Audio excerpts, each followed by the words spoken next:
Kryeministri Edi Rama e shndroi pritjen e liderëve të Bashkimit Evropian dhe të shteteve të tjera të rëndësishme në Tiranë në një spektakël të sërmadhuar, ku simbolikat politike dhe shpenzimet marramëndse morën përparësinë ndaj përmbajtjes. Samiti i Komitetit Politik Evropian nisi si një animacion ku liderët e Bashkimit Evropian u paraqitën si fëmijë përmes inteligjencës artificiale si ide që u prit me buzëqeshje nga disa, por sipas Bold Spikal, nuk kishte gjë tjetër veç se një shfaqje egzotike dhe anadolake që i shërben vetëm egos së Edi Ramës.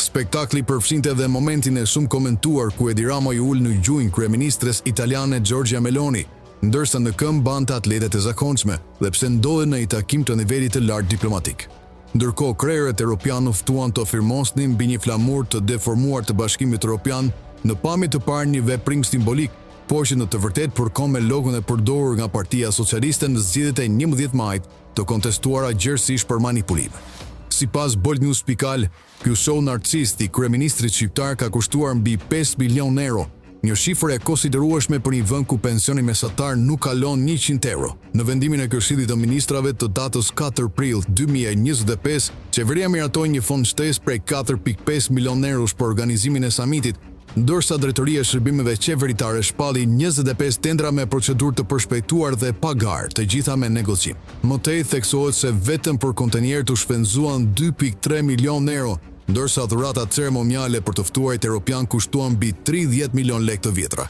Sedet fotografike, ekranet LED ku u shfaqën baby liderët, qeraje makinave dhe banereve një përdorimsh përbën një listë shpenzimesh pa kthim, që nuk i sjell asnjë përfitim konkret vendit. Në fund, mediat vëren se ndërsa në vendet e Bashkimit Evropian monitorimi i financave publike është rigoroz, në Shqipëri ku drejtësia dhe institucionet janë pothuajse të paralizuara, kryeministri përdor fonde publike për të ndërtuar një mit personal, duke u sjell më shumë si një spektakël se sa një drejtues shteti.